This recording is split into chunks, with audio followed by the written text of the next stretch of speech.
എല്ലാവർക്കും ഇന്നത്തെ വീഡിയോയിലേക്ക് സ്വാഗതം. കാരക് എന്നുള്ള ഒരു ഗ്രാമർ ടോപ്പിക്കിന്റെ ഒരു വീഡിയോ നമ്മൾ ഇതിനു മുമ്പ് ചെയ്തിരുന്നു.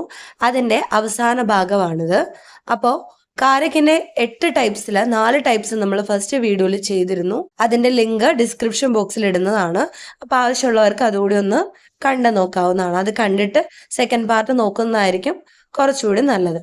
അപ്പോൾ ഇത് കുട്ടികളെ സംബന്ധിച്ചിടത്തോളം ഇതിന്റെ 8 ടൈപ്സും പഠിക്കുക, അതിന്റെ എക്സാമ്പിൾസ് മനസ്സിലാക്കുക, ഇതൊക്കെയാണ് സ്റ്റുഡൻസിനെ സംബന്ധിച്ചിടത്തോളം ഈ വീഡിയോ ആ രീതിയിലാണ് നിങ്ങൾ പഠിക്കേണ്ടത്.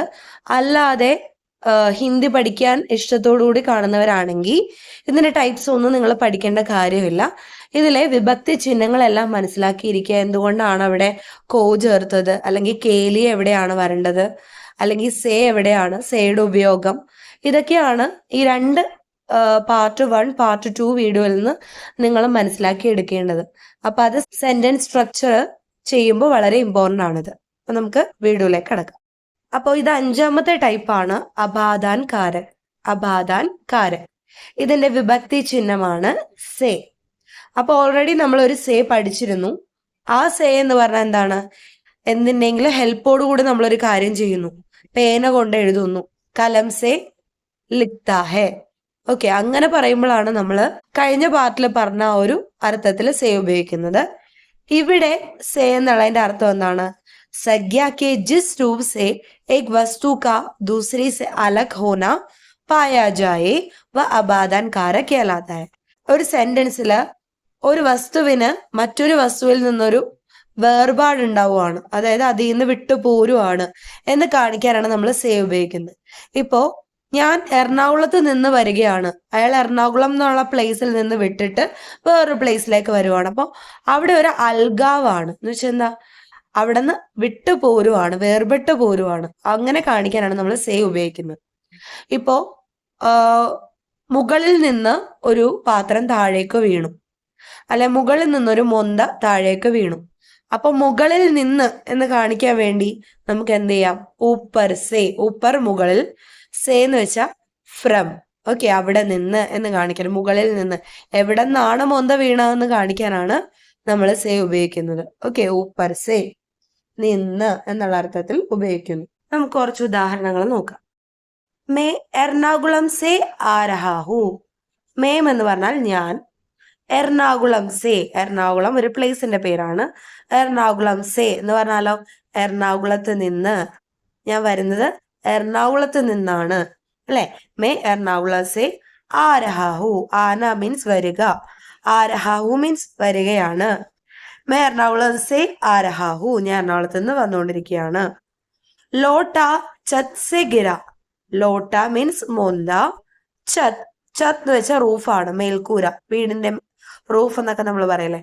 അപ്പൊ ചത്. ലോട്ട ചത് സേ ഗിര. ഗിര മീൻസ് വീണു. ലോട്ട ചത് സേ ഗിര, മൊന്ത മേൽക്കൂരയിൽ നിന്ന് വീണു. അപ്പൊ മേൽക്കൂരയിൽ നിന്ന് ആ വേർപെട്ട ആ മൊന്ത താഴേക്ക് വീണു. ഓക്കെ, അത് മേളിലായിരുന്നു, അത് അവിടെ നിന്ന് താഴേക്ക് വീണു എന്ന് കാണിക്കാനാണ് സേ ഉപയോഗിച്ചത്. തും കഹാസേ ആ രഹേ ഹോ. തും മീൻസ് നിങ്ങൾ, കഹാസേ എന്ന് വെച്ചാൽ എന്താണ്? എവിടെ നിന്ന്. ഓക്കെ, തും കഹാസേ എവിടെ, കഹ മീൻസ് എവിടെ, എവിടെ നിന്ന് എന്ന് കാണിക്കാൻ സേ ചേർത്തു. കഹാസേ, തും കഹാസേ ആ രഹേ ഹോ, നിങ്ങൾ എവിടെ നിന്നാണ് വരുന്നത്. വ മുംബൈ സേ കൽ ഘർ പഹുഞ്ച. വ എന്ന് വെച്ചാൽ അവൻ അല്ലെങ്കിൽ അവൾ. പക്ഷെ ഇവിടെ ആ ഒരു സെന്റൻസിൽ അവൻ എന്നുള്ള അർത്ഥമാണ്, അതുകൊണ്ടാണ് വ മുംബൈ സേ കൽ ഘർ പഹുഞ്ച. പഹുഞ്ച പുല്ലിങ്ങിന്റെ കൂടെ വരുന്ന ഒരു വാക്കാണ്. സ്ത്രീലിംഗാണെങ്കിൽ പഹുഞ്ചി. അപ്പൊ വ മുംബൈ സേ കൽ ഘർ പഹുഞ്ച, അവൻ മുംബൈയിൽ നിന്ന് ഇന്നലെ വീടെത്തി. ഇനി നമുക്കിവിടെ കുറച്ച് എക്സാമ്പിൾ നോക്കാം. എറണാകുളം സേ എന്ന് വെച്ചാൽ എന്താ? എറണാകുളത്ത് നിന്ന്. കേരൾ സേ, കേരളത്തിൽ നിന്ന്. ഊപ്പർ സേ, മുകളിൽ നിന്ന്. ചത് സേ, മേൽക്കൂരയിൽ നിന്ന്. ഗോഡെ സേ, കുതിരയിൽ നിന്ന്. അപ്പൊ നിങ്ങൾ വിചാരിക്കും എന്താ കുതിരയിൽ നിന്നെന്ന് ഉദ്ദേശിച്ചത്? അതായത് ഇപ്പൊ ഒരു കുതിര സവാരി നടത്തിക്കൊണ്ടിരിക്കുന്ന സമയത്ത് കുതിരയുടെ പുറത്തുനിന്ന് വീണു എന്ന് പറയാൻ വേണ്ടി നമുക്ക് പറയാം, ഗുഡ്സവാരി കർത്തേ വക്ത് മേ ഗോഡെ സേ നീച്ചെ ഗിര. കുതിര സവാരി നടത്തിക്കൊണ്ടിരുന്ന സമയത്ത് ഞാൻ കുതിരയിൽ നിന്ന് താഴെ വീണു. അപ്പൊ അതുകൊണ്ടാണ് ഗോഡേസേ എന്ന് ഉപയോഗിച്ചത്. അപ്പൊ സേ എന്ന് പറയുന്നത് എവിടെ നിന്നെങ്കിലും വേർപെട്ട് പോരുകയാണെങ്കിൽ സേ എന്നുള്ള വാക്ക് നമുക്ക് ഉപയോഗിക്കാവുന്നതാണ്. സേക്ക് പല മീനിങ് ഉണ്ട്. അപ്പൊ എല്ലാ മീനിങ്ങും നിങ്ങൾ മനസ്സിലാക്കിയാൽ നിങ്ങൾക്ക് അത് സെന്റൻസ് സ്ട്രക്ചർ ചെയ്യുമ്പോൾ, വാക്യരചന നടത്തുമ്പോൾ നിങ്ങൾക്ക് ഈ സേയുടെ പ്രയോഗം കറക്റ്റായി ഉചിതമായിട്ട് നിങ്ങൾക്ക് ചെയ്യാൻ പറ്റുന്നതാണ്. അടുത്തത് സംബന്ധകാരക്. സംബന്ധകാരക് എന്ന് പറഞ്ഞാൽ പേരിൽ തന്നെയുണ്ട് സംബന്ധം എന്ന് വെച്ചാൽ റിലേഷൻ, പരസ്പരം വാക്കുകളെ കണക്ട് ചെയ്യുന്ന ആ ബന്ധം കാണിക്കാൻ. ഇത് എന്റെയാണ്, അല്ലെങ്കിൽ ആ പുസ്തകം അവളുടേതാണ്, അവളുടെ, അവന്റെ, എന്റെ, ഞങ്ങളുടെ എന്നൊക്കെയുള്ള ആ ഒരു വസ്തുവായിട്ടുള്ള നമ്മുടെ റിലേഷൻ കാണിക്കാൻ വേണ്ടി ഉപയോഗിക്കുന്ന ചിഹ്നമാണ് സംബന്ധകാരക്. അതിന്റെ വിഭക്തി ചിഹ്നങ്ങളാണ് കാ, കേ, കി, രാ, ദേ, ദി. അപ്പൊ ഈ കാ, കേ, കി, രാ, രേ, രി എല്ലാത്തിനും സെയിം അർത്ഥാണ്. എന്റെ, ഉടെ, ഓക്കെ, എന്റെ അല്ലെങ്കിൽ അവളുടെ എന്നൊക്കെ പറയാനാണ് നമ്മൾ ഈ വാക്കുകൾ ഉപയോഗിക്കുന്നത്. പിന്നെ സെയിം അർത്ഥമാണെങ്കിലും ചില വ്യത്യാസങ്ങൾ വരുന്നത് സ്ത്രീലിംഗ, പുല്ലിംഗ, ഏകവചൻ, ബഹുവചൻ അതനുസരിച്ചൊക്കെ ഇതിന് ചെറിയ മാറ്റങ്ങൾ വരും.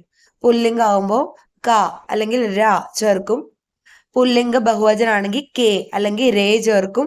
സ്ത്രീലിംഗ ഏകവചനം ബഹുവചനം ആണെങ്കിലും കീ ചേർക്കും അല്ലെങ്കിൽ രീ ചേർക്കും. അപ്പൊ അങ്ങനെയാണ് നമ്മൾ വാക്കുകൾ ഉപയോഗിക്കാറുള്ളത്. അത് നിങ്ങൾ ഒരുപാട് തവണ പ്രയോഗങ്ങൾ പഠിച്ചാൽ മാത്രമേ നിങ്ങൾക്കൊരു ക്ലാരിറ്റി വരുള്ളൂ ആ കാര്യത്തിൽ. നമുക്കപ്പോ കുറച്ച് എക്സാമ്പിൾസ് നോക്കാം. സീതാക്ക, സീതയുടെ, സീതാക്ക എന്ന് വെച്ചാൽ ഉടെ, അപ്പൊ സീതയുടെ എന്ന് കാണിക്കാനാണ് സീതാക്ക. രാഹുൽ കി, രാഹുലിന്റെ. അപ്പൊ ഇവിടെ നിങ്ങൾക്ക് ഡൗട്ട് തോന്നരുത്, സീത എന്ന് പറയുന്നത് സ്ത്രീലിംഗാണ്. അപ്പൊ എന്തുകൊണ്ടാണ് നേരത്തെ പറഞ്ഞ പോലെ പുല്ലിംഗ കാ ചേർക്കേണ്ട പുല്ലിംഗിന്റെ കൂടെ അല്ലേ എന്ന് നിങ്ങൾക്ക് ഡൗട്ട് തോന്നാം. പക്ഷേ ഇവിടെ സീത അല്ലെങ്കിൽ രാഹുലിനെ ഡിപ്പെൻഡ് ചെയ്തല്ല കാ അല്ലെങ്കിൽ കി അല്ലെങ്കിൽ കെ വരുന്നത്, അത് കഴിഞ്ഞിട്ട് വരുന്ന വാക്കിനെ ഡിപ്പെൻഡ് ചെയ്താണ്. ഇപ്പോ സീതയുടെ പുസ്തകം എന്ന് നമുക്ക് പറയണം എന്നാണെങ്കിൽ പുസ്തകം എന്നുള്ള വാക്ക് സ്ത്രീലിംഗാണോ പുല്ലിംഗാണോ അതിനെ ഡിപ്പെൻഡ് ചെയ്താണ് കായാണോ കീ ആണോ കെ ആണോ യൂസ് ചെയ്യണമെന്ന് നോക്കേണ്ടത്. അപ്പോ പുസ്തകം എന്നുള്ള വാക്ക് സ്ത്രീലിംഗാണെങ്കിൽ സീത കി കിതാബ് എന്ന് വരും. ഇപ്പൊ അത് രാഹുലിന്റെ ആണെങ്കിലും രാഹുൽ കി കിതാബ് എന്ന് വരുള്ളൂ. രാഹുൽ എന്നുള്ള വാക്ക് പുല്ലിംഗ ആയതുകൊണ്ട് രാഹുലിന്റെ കൂടെ കാ വരില്ല. ഓക്കെ, അപ്പോ രാഹുലിന്റെ പുസ്തകം എന്ന് പറയുമ്പോൾ പുസ്തകം സ്ത്രീലിംഗാണോ പുല്ലിംഗാണോ നോക്കി നമുക്ക് കീ അല്ലെങ്കിൽ കാ ചേർത്ത് കൊടുക്കാം. അപ്പൊ രാഹുൽ കി കിതാബ്, സീത കി കിതാബ്. ഇനി മുറി ആണെങ്കിലോ മുറി, കമര, കമര എന്നുള്ള വാക്ക് പുല്ലിംഗാണ്. അപ്പൊ സീത ക കമര, രാഹുൽ ക കമര, അങ്ങനെയാണ് വരേണ്ടത്. അപ്പൊ പണ്ട് എനിക്കൊക്കെ ഇത് കൺഫ്യൂഷൻ ഉണ്ടായിരുന്നു. ഞാനും സ്ത്രീലിംഗ് എന്ന് പറയുമ്പോൾ ആ സീത ആ വാക്ക് നോക്കിയിട്ട് കീ ചേർക്കുമായിരുന്നു. പക്ഷെ അങ്ങനെയല്ല, അത് പിന്നീട് പ്രയോഗങ്ങൾ നമ്മൾ പഠിക്കുമ്പോഴും ഒരുപാട് സെന്റൻസുകളൊക്കെ പഠിക്കുമ്പോഴാണ് കീ അല്ല അവിടെ ചേർക്കേണ്ടതെന്ന് മനസ്സിലായത്. ഇനി പിതാജിക്ക്, അച്ഛന്റെ, അവിടെ കാ വരാം, കെ വരാം, കീ വരാം. അപ്പൊ അത് കഴിഞ്ഞിട്ടുള്ള വാക്കിനെ ബേസ് ചെയ്താണ് അവിടെ കെ ആണോ കായാണോ എന്നൊക്കെ നിശ്ചയിക്കുന്നത്. അപ്പൊ പിതാജിക്ക് എന്ന് വെച്ചാൽ എന്താണ്, അച്ഛന്റെ. ഉസ്കി, ഉസ്കി എന്ന് പറഞ്ഞാൽ അത് അവളുടെ ആവാം അവന്റെ ആവാം. ഈയുടെ ചിഹ്നം കണ്ടിട്ട് അത് അവളുടെ എന്നുള്ള അർത്ഥത്തിൽ വരും എന്ന് വിചാരിക്കരുത്. അത് നേരത്തെ പറഞ്ഞ പോലെ അത് കഴിഞ്ഞിട്ട് വരുന്ന വാക്കിനെ ഡിപ്പെൻഡ് ചെയ്ത് വരുന്നതാണ്. അത് അവളുടേതായാലും അവന്റേതായാലും അത് കഴിഞ്ഞ് വരുന്ന വാക്ക് സ്ത്രീലിംഗോ പുല്ലിംഗോ ആണ്, അതിനെ ഡിപ്പെൻഡ് ചെയ്ത് അർത്ഥവ്യത്യാസം വരും. ഉസ്കി എന്നുള്ളത് അവളുടെ അല്ലെങ്കിൽ അവന്റെ. അതുപോലെ മേര, മേരി, മേരെ, ഇതിന് മൂന്നിന് സെയിം അർത്ഥമാണ്. എന്റെ, മൈ എന്നുള്ള അർത്ഥമാണ്. എന്റെ പേര് മേരാന, എന്റെ അലമാരി മേരി അൽമാരി. ഓക്കെ, എന്റെ ഫ്രണ്ട്സ് മേരെ മിത്ര, അങ്ങനെ വരും. യ ശ്യാം കാ ബേട്ടാ ഹെ. യ മീൻസ് ഇത്. ശ്യാം എന്ന് വെച്ചാൽ ഒരാളുടെ പേരാണ്. ശ്യാം കാ ബേട്ട, ശ്യാമിന്റെ മകനാണ്. ബേട്ട മീൻസ് മകൻ. യ ശ്യാം കാ ബേട്ടാ ഹെ, ഇത് ശ്യാമിന്റെ മകനാണ്. ബേട്ട എന്നുള്ള വാക്ക് പുല്ലിംഗ ആയതുകൊണ്ടാണ് കാ നമ്മൾ അവിടെ ഉപയോഗിച്ചിരിക്കുന്നത്. ശ്യാം കാ ബേട്ട. ഇനി ബേട്ടിയാണ് അവിടെ വരേണ്ടെങ്കിലോ കാ എന്നുള്ളത് അവിടെ കീ ആയി മാറും. ശ്യാം കി ബേട്ടി. ഓക്കെ, ഇത് ശ്യാമിന്റെ മകനാണ്. യ ശ്യാം കാ ബേട്ടാ ഹെ. ഇനി അടുത്ത നോക്കൂ, യ കമലാ കി ഗായ് ഹെ. ഇത് കമലയുടെ ഗായാണ്. ഗായ് മീൻസ് പശു. യ കമലാ കി ഗായ് ഹെ, ഇത് കമലയുടെ പശുവാണ്. ഓക്കെ, ഗായ് എന്നുള്ളത് സ്ത്രീലിംഗാണ്, പശു സ്ത്രീലിംഗാണ്. അപ്പൊ അതുകൊണ്ടാണ് കമലാക്കി. ഓക്കെ, അവിടെ രാമുവിന്റെ ഗായ് ആണെന്ന് പറഞ്ഞാലും കീ തന്നെയാണ് യൂസ് ചെയ്യേണ്ടത്. രാമു കി ഗായ്. ഓക്കെ, വ മേരാ ഗർ ഹെ. വ എന്ന് വെച്ചാൽ അവൻ എന്ന് മാത്രമല്ല അർത്ഥം, അത് എന്നുള്ള അർത്ഥവും ഉണ്ട്. അല്ലെങ്കിൽ ആ, അത്, അവൻ, ആ എന്നുള്ള അർത്ഥത്തിൽ വഹ് യൂസ് ചെയ്യും. ദൂരെയുള്ളതിനെ കാണിക്കാനുമാണ്. അപ്പൊ മേരാ ഘർ ഹേ, അത് മേരാ ഘർ. ഘർ എന്ന് വെച്ചാൽ വീടാണെന്ന് എല്ലാവർക്കും അറിയാം. ഘർ എന്നുള്ള വാക്ക് പുല്ലിംഗ ആയതുകൊണ്ടാണ് നമ്മൾ മേര എന്നുള്ള വാക്ക് ഉപയോഗിച്ചിരിക്കുന്നത്. ഓക്കെ, മേരാ ഘർ ഹേ, അത് എന്റെ വീടാണ്. എന്റെ റിലേഷൻ കാണിക്കാനാണ് നമ്മൾ രാ ചേർത്തിരിക്കുന്നത്. മേരി കിതാബ് നൈ ഹേ, മേരി കിതാബ്. കിതാബ് എന്നുള്ള വാക്ക് നമ്മൾ ഓൾറെഡി പറഞ്ഞു, അത് സ്ത്രീലിംഗാണ് ആ ശബ്ദം. അപ്പോ എന്റെ പുസ്തകം എന്ന് പറയാൻ നമ്മൾ എന്ത് ചെയ്യും? മേരാ ചേർക്കണോ, മേരി ചേർക്കണോ, മേരെ ചേർക്കണോ? മേരി അല്ലെ. അപ്പൊ മേരി കിതാബ്, എന്റെ പുസ്തകം പുതിയതാണ്. പുതിയത് എന്നുള്ളതിന് നമ്മൾ ചേർക്കുന്ന വാക്ക് നയ അല്ലെങ്കിൽ നൈ ആണ്. ഇവിടെ സ്ത്രീലിംഗ് ആയതുകൊണ്ട് നൈ ആണ് ചേർക്കേണ്ടത്. ഓക്കെ, മേരി കിതാബ് നൈ ഹേ. ഇനി എന്റെ വീട് പുതിയതാണെന്നാണെങ്കിലോ മേരാ ഘർ നയാ ഹേ എന്ന് പറയും. ഓക്കെ, അടുത്തതാണ് അധികരൺ കാരക്. അധികരൺ കാരക്കിന്റെ വിഭക്തി പ്രത്യയ് മേം അല്ലെങ്കിൽ പർ ആണ്. മേം, പർ. അപ്പോ മേം നിങ്ങൾക്ക് മാറിപ്പോരുത്. രണ്ട് മേം ഉണ്ട് ഹിന്ദിയില്. ഒന്ന് ഞാൻ എന്നുള്ള അർത്ഥത്തിൽ, അതായത് മായുടെ മുകളിൽ രണ്ട് വരയും കുത്തും വരുന്നതാണ് മേം, ഞാൻ എന്നുള്ള അർത്ഥം. ഇനി ഇവിടുത്തെ മേമിന്റെ അർത്ഥം എന്താണ്? ഇൻ, ഇൻ, അതായത് അതിനുള്ളിൽ എന്ന് കാണിക്കാൻ. ഇൻ ദ ബുക്ക്, പുസ്തകത്തിനുള്ളിൽ. ഓക്കെ, അങ്ങനെ കാണിക്കുന്നത്. പറിന്റെ അർത്ഥം ഓൺ ആണ്. ഓൺ ദ ടേബിൾ, മേശയുടെ പുറത്ത്, അതിന് മുകളിൽ എന്ന് കാണിക്കാൻ. മേസ് പർ. ഓക്കെ, പുസ്തകമേം, പുസ്തകത്തിൽ. പുസ്തകത്തിന് പുറത്താണെങ്കിലോ പുസ്തക് പർ. ഓക്കെ, അപ്പൊ അധികരൺ കാരക് എന്ന് പറഞ്ഞാൽ എന്തിനെങ്കിലും പുറത്ത് അല്ലെങ്കിൽ ഉള്ളിൽ, ഇടയിൽ എന്നൊക്കെ കാണിക്കാനാണ് നമ്മൾ അധികരൺ കാരക്ക് യൂസ് ചെയ്യുന്നത്. അപ്പൊ അധികരൺ കാരക്കില് നമ്മൾ ഈ പറയുന്ന മേം, പർ കൂടാതെ ഭീത്തർ, അന്തർ, ഊപ്പർ, ബീച്ച് അങ്ങനെയുള്ള വാക്കുകൾ നമ്മൾ അധികരൺ കാരക്കിൽ ചേർത്ത് കൊടുക്കാറുണ്ട്. അപ്പോ ഭീത്തർ എന്ന് വെച്ചാൽ എന്താണ് അർത്ഥം? പുറത്ത്. അന്തർ എന്ന് വെച്ചാൽ അകത്ത്.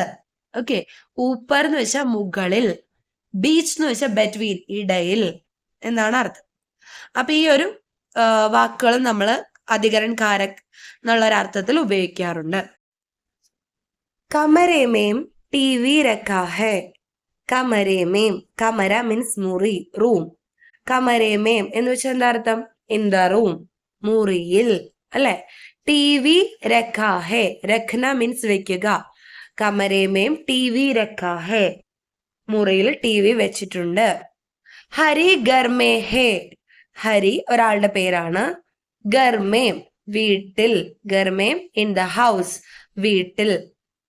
ഹരി ഗർമേ ഹേ, ഹരി വീട്ടിലുണ്ട്. പുസ്തക് മേസ് പർ ഹേ, പുസ്തക് മേസ് പർ. മേസ് മീൻസ് മേശ, ടേബിൾ. മേസ് പർ എന്ന് പറയുമ്പോൾ എന്താ അർത്ഥം? ഓൺ ദ ടേബിൾ, മേശയുടെ പുറത്ത്. പുസ്തക് മേസ് പർ ഹേ, പുസ്തകം മേശപ്പുറത്തുണ്ട്. കമരയ്ക്ക് അന്തർ ക്യാ ഹേ, കമരയ്ക്ക് അന്തർ. നമ്മൾ നേരത്തെ പറഞ്ഞു മേം പർ മാത്രമല്ല, മേമിന്റെയും പറിന്റെ അർത്ഥം ഉള്ളിൽ അല്ലെങ്കിൽ പുറത്ത് എന്നാണ്. അപ്പൊ അതിന് പകരം അതേ അർത്ഥത്തിൽ വരുന്ന കുറച്ച് വാക്കുകൾ ഉപയോഗിക്കും നമ്മൾ പറഞ്ഞു. അന്തർ, ഭീത്തർ, ബീച്ച്, ഊപ്പർ അർത്ഥത്തിൽ വരുന്ന വാക്കുകൾ നമ്മൾ ഇവിടെ ഉപയോഗിക്കാറുണ്ട്. കമരയ്ക്ക് അന്തർ ക്യാ ഹേ, കമരയ്ക്ക് അന്തർ. കമര റൂം, അന്തർ എന്ന് വെച്ചാൽ ഇൻസൈഡ്, അകത്ത്. കമരയ്ക്ക് അന്തർ എന്ന് വെച്ചാലോ മുറിക്ക് ഉള്ളിൽ. കമരയ്ക്ക് അന്തർ ക്യാ ഹേ, ക്യാ എന്ന് വെച്ചാൽ എന്താ അർത്ഥം? എന്താ. കമരയ്ക്ക് അന്തർ ക്യാ ഹേ, മുറിയുടെ ഉള്ളിൽ എന്താണ്, മുറിക്കുള്ളിൽ എന്താണ്. അടുത്തതാണ് സംബോധൻ കാരക്. സംബോധൻ കാരക് എന്ന് പറഞ്ഞാൽ നമ്മൾ ഒരാളെ വിളിക്കാൻ വേണ്ടി യൂസ് ചെയ്യുന്ന കുറച്ച് വാക്കുകളാണ്. ഹേ, അരേ, അജി. ഇതൊക്കെ വിളിക്കാനാണ്, പ്രത്യേക അർത്ഥമൊന്നുമില്ല. നമ്മൾ എടോന്നോ ഏയ് അല്ലെങ്കിൽ ഹേയ് എന്നൊക്കെ നമ്മൾ വിളിക്കില്ലേ, ആ അർത്ഥത്തിൽ ഉപയോഗിക്കുന്ന വാക്കുകളാണ് ഹേ, അരേ, അജി എന്നൊക്കെയുള്ള വാക്കുകൾ. ഓക്കെ, അപ്പൊ ഇതിന്റെ സംബോധൻ ചിഹ്നം എന്ന് പറയുന്ന ഒരു എക്സ്ക്ലമേഷൻ മാർക്ക് നമ്മൾ അതിന്റെ കൂടെ ഇടാറുണ്ട്. ഓക്കെ, അപ്പൊ നമുക്ക് എക്സാമ്പിൾ നോക്കാം, അപ്പൊ നിങ്ങൾക്ക് മനസ്സിലാവും. ഈ വാക്കുകൾക്കൊപ്പമാണ് നമ്മൾ എക്സ്ക്ലമേഷൻ മാർക്ക് ഇടാറുള്ളത്. ഫസ്റ്റ് സെന്റൻസ് നമുക്ക് നോക്കാം. അരേ തും ക്യോ രോ രഹേ ഹോ. അരേ തും, തും എന്ന് വെച്ചാൽ എന്താ? തും എന്ന് പറഞ്ഞാൽ നിങ്ങൾ. തും ക്യോം രോ രഹേ ഹോ, നിങ്ങൾ എന്തിനാ കരയുന്നത്? എടോ താൻ എന്തിനാ കരയുന്നത് എന്നൊക്കെ ചോദിക്കില്ല. അപ്പൊ അരേ, എടോ, എടാ, അതേ, ഹേയ് എന്നൊക്കെയുള്ള അർത്ഥത്തിലാണ് നമ്മൾ അരേ എന്നൊക്കെയുള്ള വാക്ക് ഉപയോഗിക്കുന്നത്. അരേ തും ക്യോ രോ രഹേ ഹോ, എടോ താൻ എന്തിനാ കരയുന്നത്, നിങ്ങൾ എന്തിനാ കരയുന്നത്?